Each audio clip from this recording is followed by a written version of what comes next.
Hello and welcome to the third episode of From Mammal to Channel.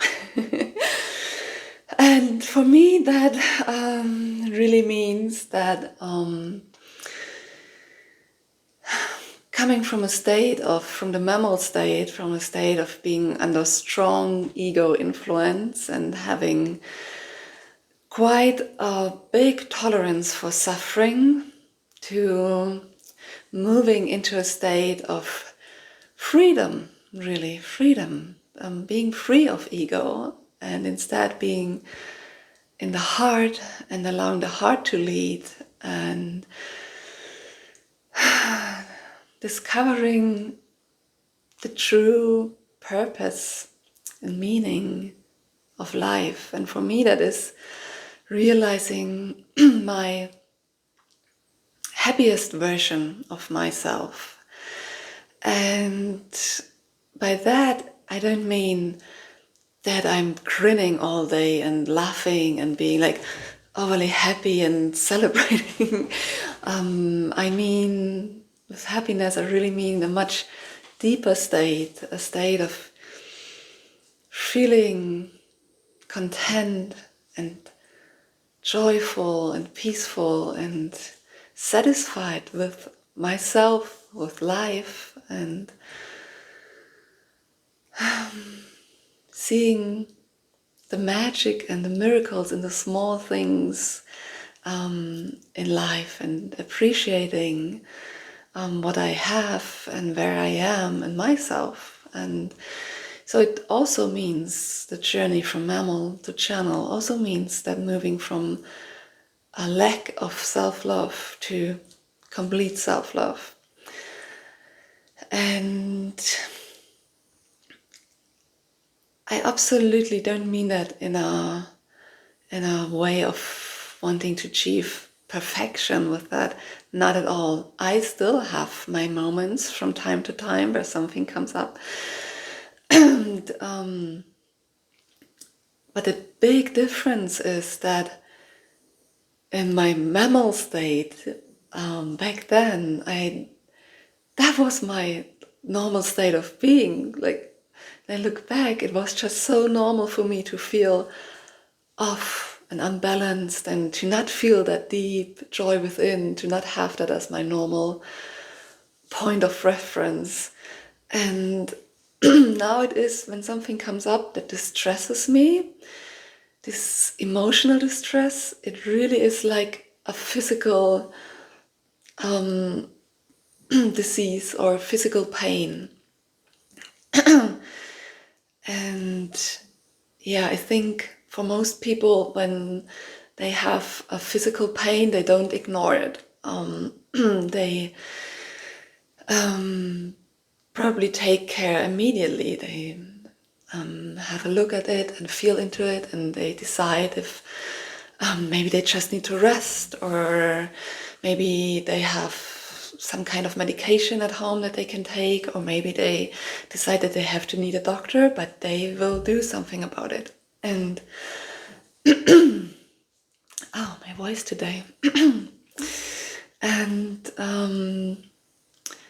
with emotional things, psychological things, it's often different. You often have a much more tolerance to live with these things. And so that's really a big difference for me when I compared my mammal state to my channel state. That now, for me, emotional distress and emotional pain is like physical pain for me. I stop immediately, I interrupt everything, and I take care immediately of that, because it's just, I simply don't have tolerance for that anymore. I know when I'm I'm stressed, or I have any kind of negative feeling, I know that I'm simply believing something that is not true.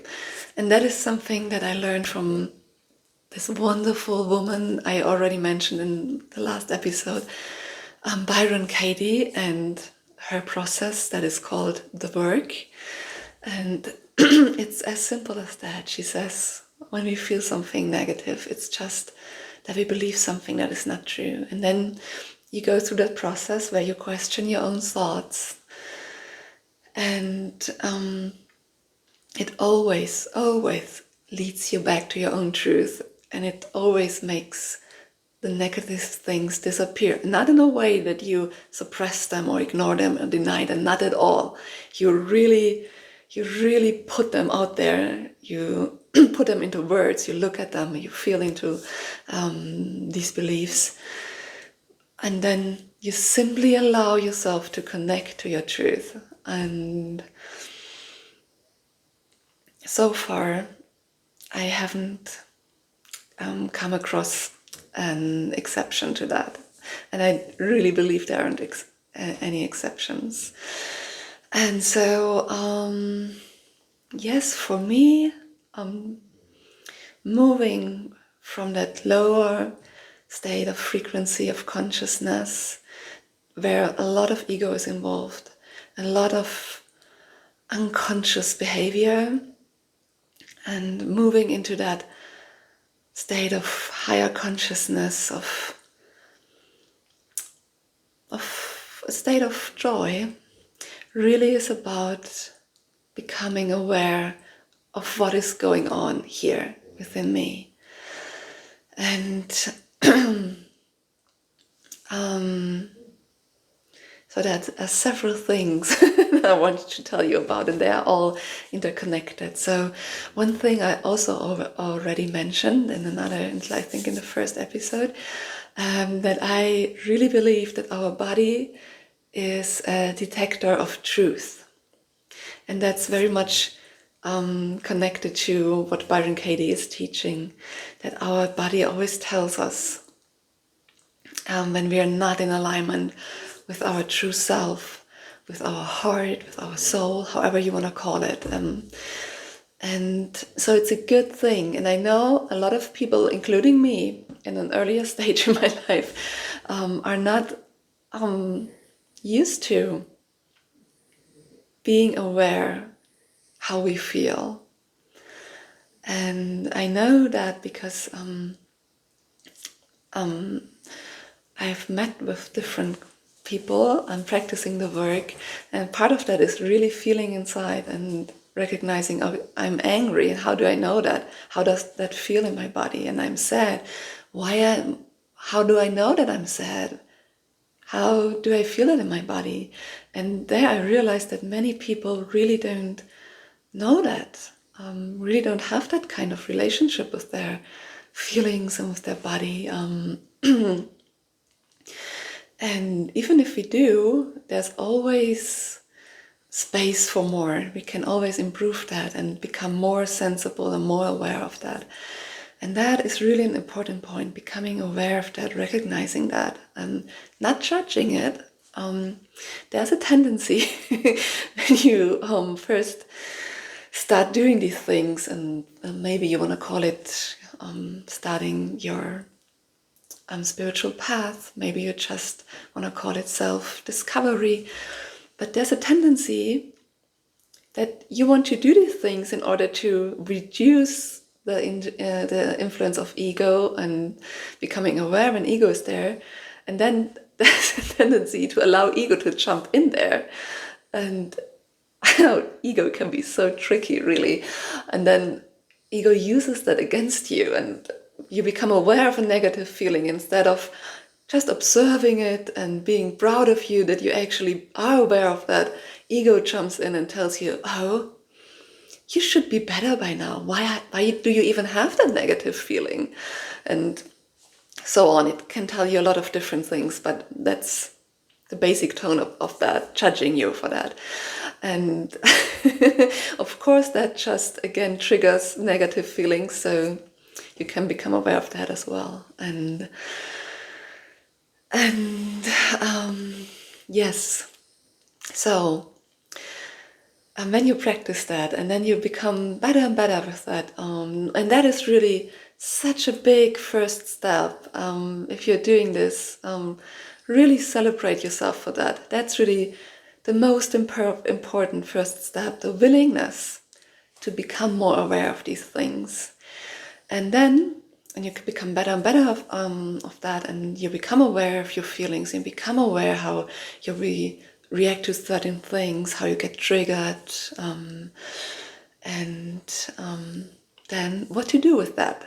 Then, because of course, I don't want to say the goal is to move into joy, because that again sounds like something like an agenda and something that you can do something wrong, and that's of course not the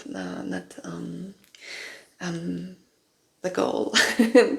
No, it's simply about allowing your heart to open. You know, you have everything in you already. Don't tap into that trap of believing that you have to achieve something, produce something, create something that you don't have. Because that's not true. That's not true. It's your heart is whole and doesn't need healing. And if you want to talk about healing, that is really more about removing the layers that you accumulated throughout life, where you have adopted and integrated belief systems and the corresponding thoughts that are not in alignment with your heart, and that it's like there's a layers of dust or filters or however you want to call it. And it's more about healing, it's more about removing these things and allowing to get in touch with your heart again. But within yourself, deep down here, everything is always just perfect, whole, pure beauty and joy and love. It's really just about allowing that again, connecting to this part again, and just allowing it to express and be there. So, what I wanted to say is, so you become aware of these negative feelings, and then what? And I can really recommend you doing the work. That's a really beautiful and straightforward way. And just maybe telling yourself a mantra, or really integrating a new belief that is, everything is good. I'm just believing something that is not true here, and that is causing the pain. To have this underlying knowledge that it's simply that. It's simply a belief. You're holding on to a belief that is not in alignment with your heart. You're simply believing something that is not true. And it can be so easy and quick to replace that lie, basically, with something that is true. You don't have to believe that it will take you years to work through all these things. No, it can really, like this. If you're ready, if you're willing to feel better, to create a life that is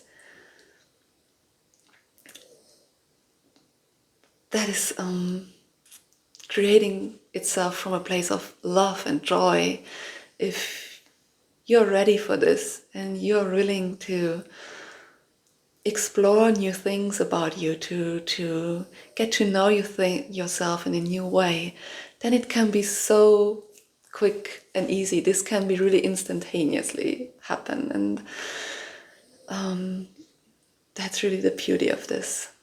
And so another really big part is self-responsibility, and I also told you about how that was a really big thing for me as well. And it can feel scary for some people, and there can be a lot of resistance, but in reality it's really just pure self-empowerment. This is really a big step of stepping into your own power. Really, it's and why it can be scary and why there can be a lot of resistance is when you're used to coping with things by blaming others and by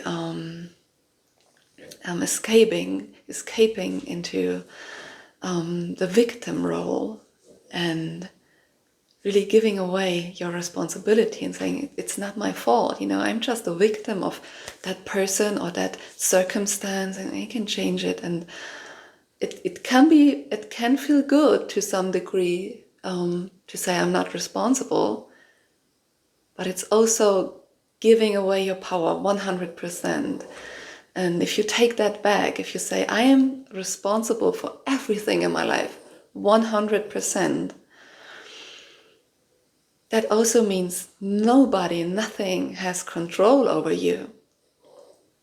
That you have all the power, and it's in your hands to change whatever you are not happy with. And isn't that so amazing to realize that you have the power to change your life. You don't have to wait for someone to come around or to have understanding for yourself and to change something. No, it's really in your hands. You can change your life to the better.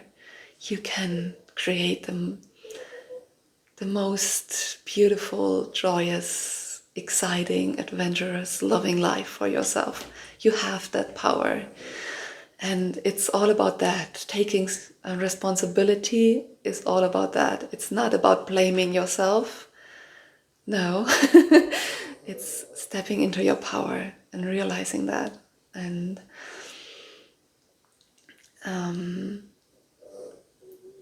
believe me, there aren't any exceptions to that, really.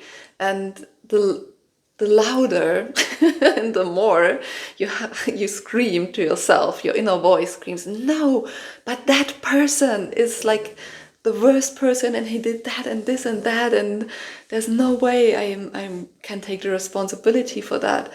The more power lies in there to be freed for yourself. The bigger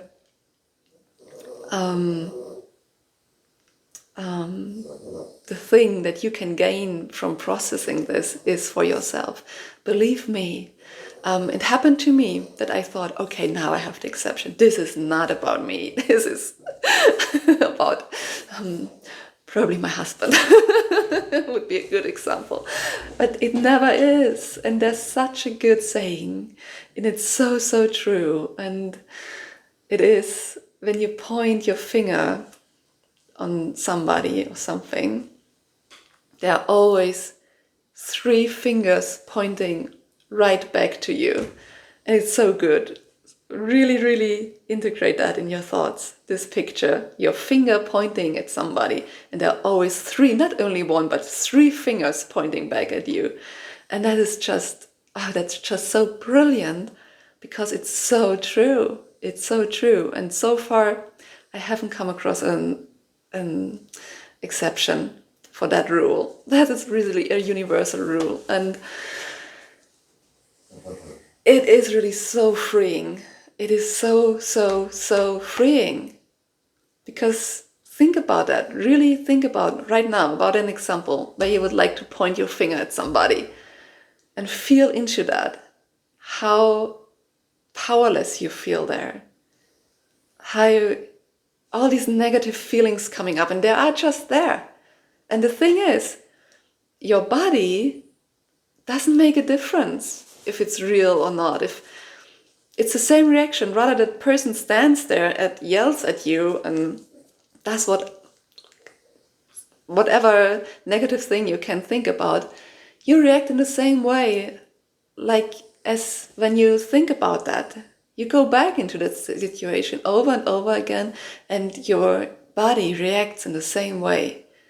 All these negative things that are happening in your body, you could actually, measure stress hormones in your blood. You can measure your heartbeat and all these things. You are doing that to yourself, not the other person. You are doing this to yourself. And there's also another really brilliant quote. I once looked it up and it's unclear from who it originated, but it is like something like that. If you hold on to a grudge, to resentment, anger, it's like drinking poison and expecting the other person to die or get hurt. And that's also so true. That is so true. Forgiveness is never about somebody else. It's always about yourself. You're doing this for yourself and not for anyone else, because you are harming yourself in that situation. When you are angry with somebody, when you hate somebody even, or if you feel betrayed or misunderstood or whatever, it is always about yourself. It's always about a lack of self-love for yourself. And whenever we feel a huge desire and an urge to be right and to have somebody else understand us and admit that they're not right, and whenever you feel that urge to make them understand our point of view, in reality, there's always a part within us that doesn't have that understanding for ourselves.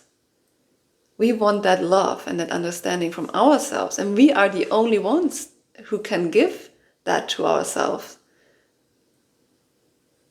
If you have that belief within you, somewhere within you, can be really deep down, stemming from your childhood or from wherever, if you have that within you, you will never find peace. It doesn't matter how many people you make apologize to yourself, and how many people you get to understand yourself and situation and understand your point of view and everything. It will always be there, and there you will just move from one person to the next one to the next one, and creating these kind of situations over and over and over again until you finally get it. That only you can give these things to you, only you can allow that for yourself. And I have many examples of that in my life. When I went on the spiritual path and everyone around me wasn't, and I'm the only one, I felt like I had that urge of making people understand it and and see how awesome it is and how life-changing it is and how much better life can be and how amazing it is, and I wanted to understand them. I wanted them to understand it and live it as well. And of course, there was a part within me who still hung on to that old beliefs of my old life that I told you about. I was really into logical thinking and really not spiritual at all.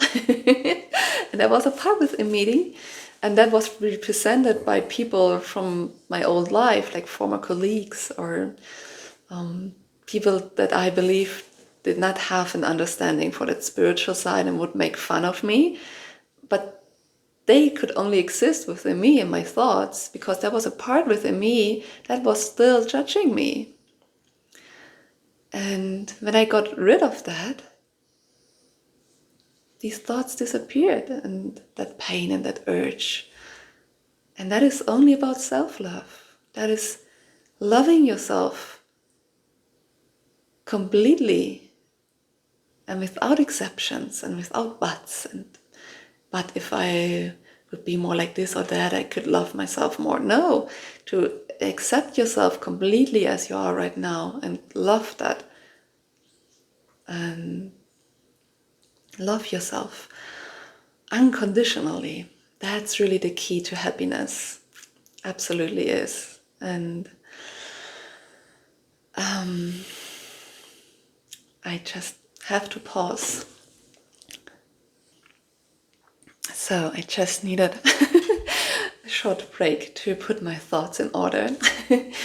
So what I really want you to know is that becoming aware of negative feelings is actually a really great thing, in combination with the knowledge that there's simply something, a belief that you are believing that is not true, that you are about to discover something about you that is not in alignment with your true self. And when you let that go, you discover and you free something about you that is your true self, your heart expression. And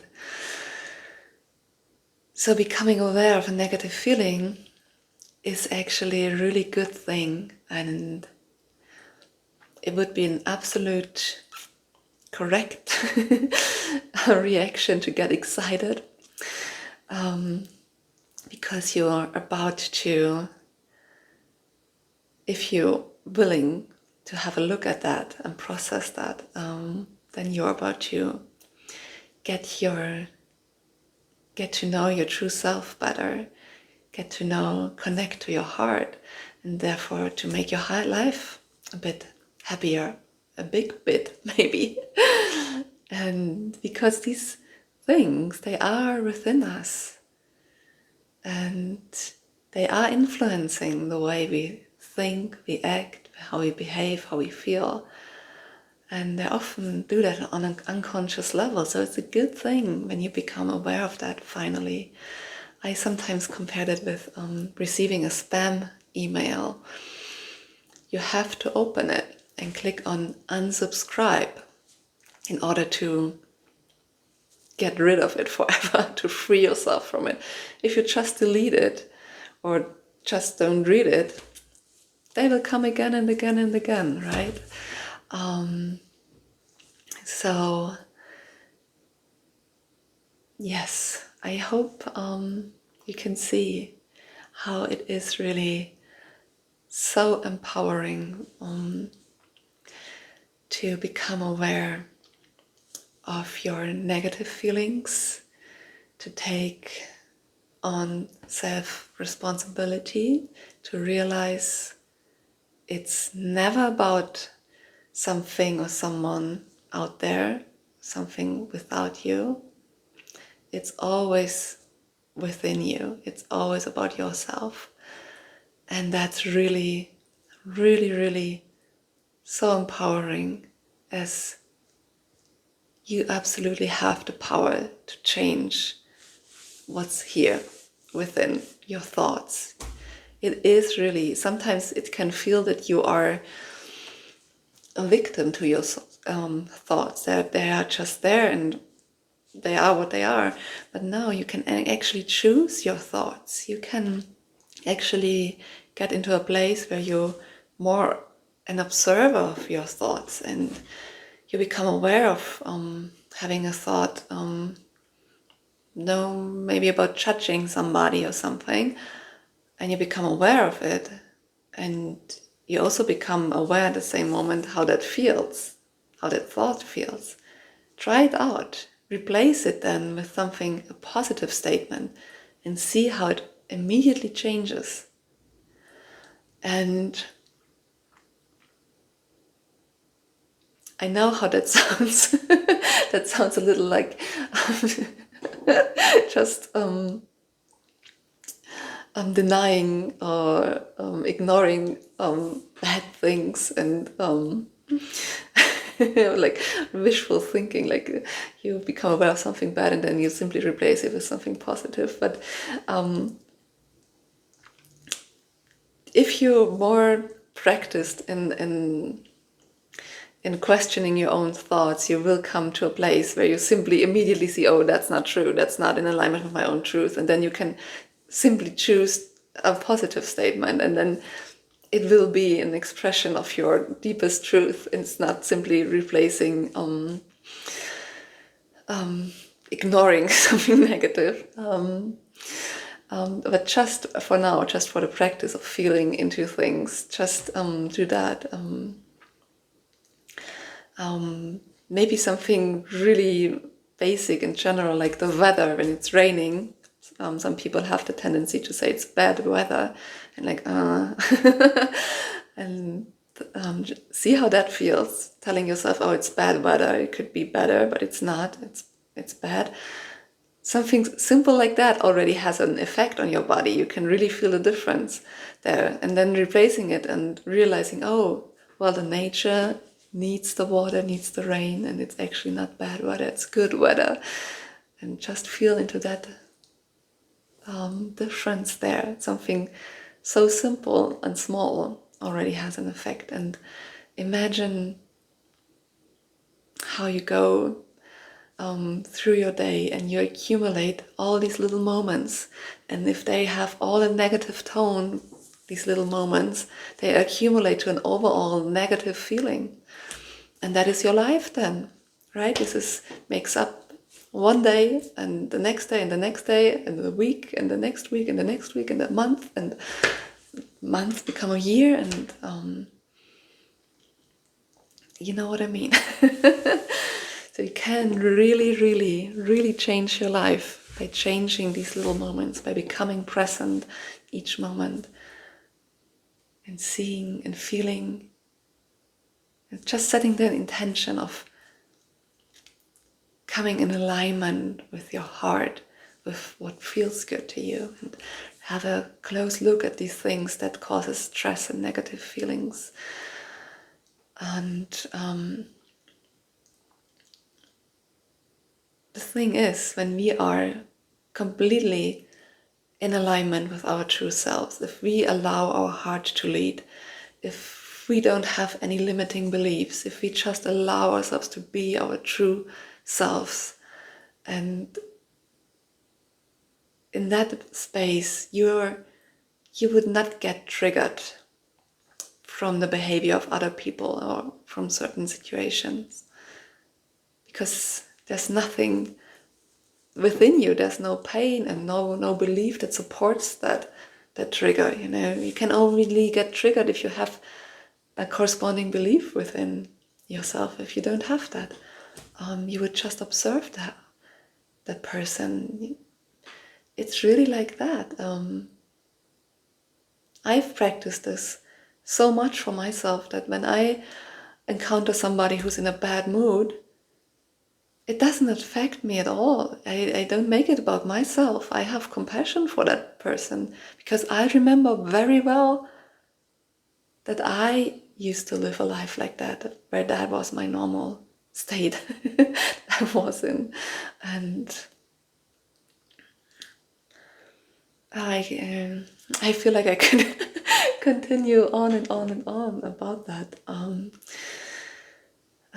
When you think about it, how often have you been in a situation where you received new information, and then looking back you said, oh my goodness, I'm sorry, I did not know that, how could I know that? And you received a situation that explained how a person behaved or a certain situation played out, and all of a sudden you had compassion and understanding for that, and then you say, oh my goodness, I'm so sorry, I didn't know that. Now that I know, it's different.